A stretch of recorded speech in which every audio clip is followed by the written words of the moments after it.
बिहार के भोजपुर जिले के कृष्णागढ़ थाने के सोहरा बाजार के समीप जो है एक समाज सेवी की हत्या कर दी जाती है। देखिए 28 जनवरी का वह दिन होता है।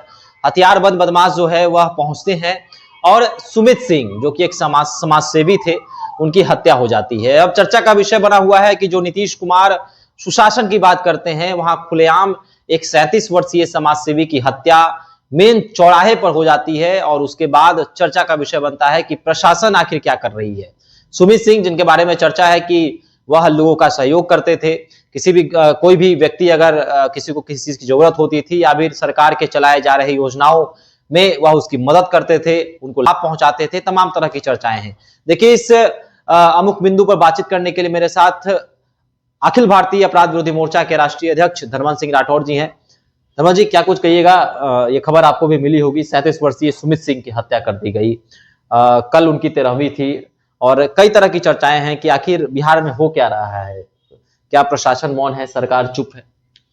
देखिए, सोहरा गांव जो भोजपुर जिला में 37 वर्षीय जो समाज सेवी, गरीबों के मसीहा के नाम से गांव ने बल्कि अगल बगल के क्षेत्रों में भी जाना जाते थे, उसकी निर्मम हत्या कर दी गई। हम उस वक्त भी आवाज उठाए थे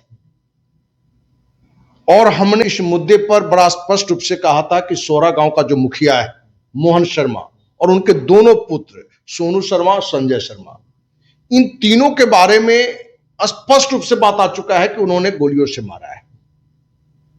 जो कार्रवाई होनी चाहिए उस वक्त कार्रवाई नहीं हुई। बाद में लोग सरेंडर किए। हथियार भी कहां पकड़ाया? तो मोहन शर्मा के बहन के यहां। उस परिवार पर कार्रवाई नहीं हुई। जो परिजन है पीड़ित है सुमित सिंह के, जब एसपी के पास गए तो कहीं ना कहीं मोहन शर्मा के परिवार का बचाव करते हुए दिखे। आपने बताया 13वीं था, तो जहां इस पूरी घटना से पूरा भोजपुर जिला स्तब्ध है, क्योंकि सुमित सिंह एक ऐसा सामाजिक कार्यकर्ता था कि हर किसी के सुख दुख में सबसे आगे रहता था, भ्रष्टाचार के मुद्दे पर आवाज उठाता था। कहीं ना कहीं पंचायत में जो भ्रष्टाचार जो मुखिया कर रहा था, उसी मुद्दे को लेकर ये लंबे समय से विरोध में थे। ये भी वहां के लोगों से जो जानकारी मिली कि मोहन शर्मा को मुखिया बनाने में भी एक बड़ा रोल सुमित सिंह का था, तो उसने अपना प्रभाव और मेहनत से सुमित शर्मा को मोहन शर्मा को जिताया। लेकिन वो गद्दार उसका साथी भ्रष्टाचार में लिप्त होने का फिर से विरोध करने लगे और उसने एक निर्मम हत्या भी करवा दी। तो सुमित सिंह की पत्नी पूरे सरकार को ललकारते हुए, पुलिस प्रशासन को ललकारते हुए कि यदि हमारे पति के जो हत्यारा है उसको यदि सजा नहीं मिला, हमें न्याय नहीं मिला, तो हम अपने बच्चों के साथ जाके जान दे देंगे। उन्होंने चेतावनी दी है। इस मुद्दे पर दुख की बात है कि आज तक बिहार सरकार का कोई मंत्री, कोई विधायक, कोई सांसद, कोई भी जनप्रतिनिधि इस पीड़ित परिवार से मिलने नहीं गया। सुमित सिंह के न्याय के लिए किसी ने आवाज तक नहीं उठाया। यहां तक कि सुमित सिंह जिस समाज से आते हैं उस समाज का भी कोई नेता नहीं गया, क्योंकि इस साल चुनाव होना है। चुनाव में उन्होंने वोट का जोड़ घटाव देख कर जाना भी मुनासिब नहीं समझा, या कहीं से दबाव है। तो सुमित सिंह जैसे एक सामाजिक कार्यकर्ता, एक समाज सेवी जो पूरे एरिया में गरीबों के मसीहा के नाम से जाना जाता था, उसकी हत्या हो जाए और उस पर भी आवाज जनप्रतिनिधि नहीं उठावे, उसको भी न्याय नहीं मिले, तो कौन इस समाज सेवा के लिए आगे आएगा? भ्रष्ट के खिलाफ कौन आवाज उठाएगा? घटना के अगले ही दिन हमने इस मुद्दे पर राज्य सरकार के मुखिया से हमने मांग की थी कि जो भी अपराधी उस पर कार्रवाई हो। लेकिन जो बातें हमारे पास निकल कर आ रही है कि पुलिस प्रशासन, थानाध्यक्ष से लेकर एसपी तक कहीं ना कहीं सरकार के किसी बड़े नेता के शाह पर बचाने में लगा हुआ है। और पूरी घटना में जहां बचाने में लगा हुआ है, यह भी बातें निकल के आ रहा है कि सुमित सिंह के जो बच्चे हैं उनको भी धमकाया जा रहा है कि तुम केस वापस ले लो, नहीं तो जहां तुम्हारे बाप को भेज दिया गया था सुमित सिंह को, वहीं तुम्हें भी भेज देंगे। माने हत्या की धमकी भी दी जा रही है। तो क्या पुलिस प्रशासन उस परिवार की सुरक्षा की गारंटी देता है? क्या वहां सुरक्षा गार्ड लगाया है? क्या इस मुद्दे पर जो रियल अपराधी है उस पर सही कार्रवाई कर पाएगा, या सरेंडर के नाम पर फिर खाना पूर्ति करके उसका बचाव कर देगा? तो इस पूरी घटना में बिहार के सीएम नीतीश के एसपी और थानाध्यक्ष से कहना चाहेंगे कि इस पूरी घटना में यदि अपराधी पर कार्रवाई नहीं होता है, सुमित सिंह को न्याय नहीं मिलता है, तो अखिल भारतीय अपराध विरोधी मोर्चा इस मुद्दे पर एक बड़ा आंदोलन को अंजाम देगा और जब तक इसे न्याय नहीं मिलेगा इस अभियान को चलाया जाएगा।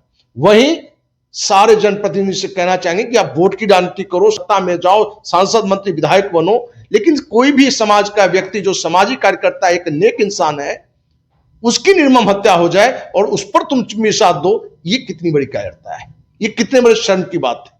तो जहां सीएम नीतीश को चुल्लू भर पानी डूब में मरना चाहिए, एसपी बचाने वाले को चुल्लू भर पानी डूब मरना चाहिए, वहीं जो जनप्रतिनिधि हैं और जिस समाज से सुमित सिंह आते हैं उस समाज के नेता को भी ये थोड़ी भी पीड़ा नहीं हुआ कि हम जाके उसकी पीड़ा में साथ दें, उसके परिजन को हम आंसू पोंछें, उसके परिजन को आश्वासन दिलाएं कि आपको न्याय मिलेगा।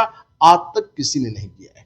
तो आपको विश्वास दिलाते हैं कि इस मुद्दे पर इसके न्याय के लिए अखिल भारतीय अपराधी मोर्चा अंतिम दम तक लड़ाई लड़ता रहेगा। बिहार के मुखियाओं की दादागिरी जो है वो हमेशा सामने आती रहती है। बीते दिनों मुजफ्फरपुर के एक प्रखंड का मुखिया जो है एक बेटी के साथ गलत काम कर देता है, उसके बाद अब ये इस मुखिया की दादागिरी। तो क्या मुखिया के सर पर किसका हाथ है जो ये मुखिया जो हैं खुलेआम दबंगई कर रहे हैं और इस तरह के घटनाओं को अंजाम दे रहे हैं? हमने तो कहा कि कहीं न कहीं बड़े राजनीतिक नेता का हाथ, वो मंत्री हैं कि सांसद हैं कि विधायक कौन है, ये तो मैंने सरकार का काम है उसको भी पता करना। हत्या निर्मम कर दिया, वो भी 28 जनवरी को 3 से 3:30 बजे दोपहर की घटना है, दिन दहाड़े ये घटना है, ये नहीं कि कोई रात में घटना कर दी गई, दिन दहाड़े। और वो भी जिसको सुमित सिंह ने मुखिया बनाने में एक बड़ा सहयोग किया, उस मुखिया और उसके दोनों बेटा के द्वारा कर दिया गया। तो क्या इस मुद्दे पर सरकार को कड़ा एक्शन नहीं लेना चाहिए था, पुलिस प्रशासन को? बाद में कहीं ना कहीं सरकार के ही कोई मंत्री के मैंने सलाह पर इन दोनों ने सरेंडर कर दिया और पुलिस ने भी एक मेहमानबाजी किया उसका। और जो बातें निकल के आ रही है, जो जिस तरह से केस को देखा जा रहा है, वो लग रहा है कि इन अपराधियों को बचाने में एसपी तक लगा हुआ है। तो हम सीएम नीतीश से कहेंगे कि भाई कि इस घटना पर उच्च न्यायालय के न्यायाधीश के द्वारा जांच करा लो, क्योंकि जिस तरह से जिस मिलीभगत से एसपी और थानाध्यक्ष लगा हुआ है, तो सुमित सिंह जैसे समाजसेवी को न्याय मिलना संभव नहीं है। क्योंकि जो बातें निकल के आ रही है और जिस तरह से जनप्रतिनिधि मुंह मोड़ लिए हुए है, नेता मुंह मोड़ लिए हुए है, कोई आवाज नहीं उठा रहा है, इस पीड़ित परिवार को कोई सांत्वना देने तक ले नहीं जा रहा है, आंसू पोंछना तो बहुत दूर की बात है, न्याय दिलाने की बात बहुत दूर की बात है। तो लगता है कि इस पूरे मुद्दे पर राजनीतिकरण हो गया है और बड़े राजनेता के शव पर इन मुखिया और मुखिया के बेटे ने हत्या सुमित सिंह की, और इस घटना में सारे अपराधियों को बचाने के भी प्रयास में थानाध्यक्ष, एसपी और जो भी राजनेता हैं वो लगे हुए हैं। चलिए, तो मृतक सुमित सिंह के परिजनों ने जिन्हें आरोपी ठहराया है वो उसी गांव के मुखिया हैं और उनके दोनों बेटों पर जो है मुकदमा भी दायर किया गया है। और साथ ही साथ आपको बता दें कि उनके परिजन जो है वो शोकाकुल है। कल 13वीं थी, कई जो तस्वीरें आ रही हैं सामने, सुमित सिंह के बेटों पर भी जो है धमकी दिया जा रहा है कि इस मामले को लेकर पीछे हट जाओ।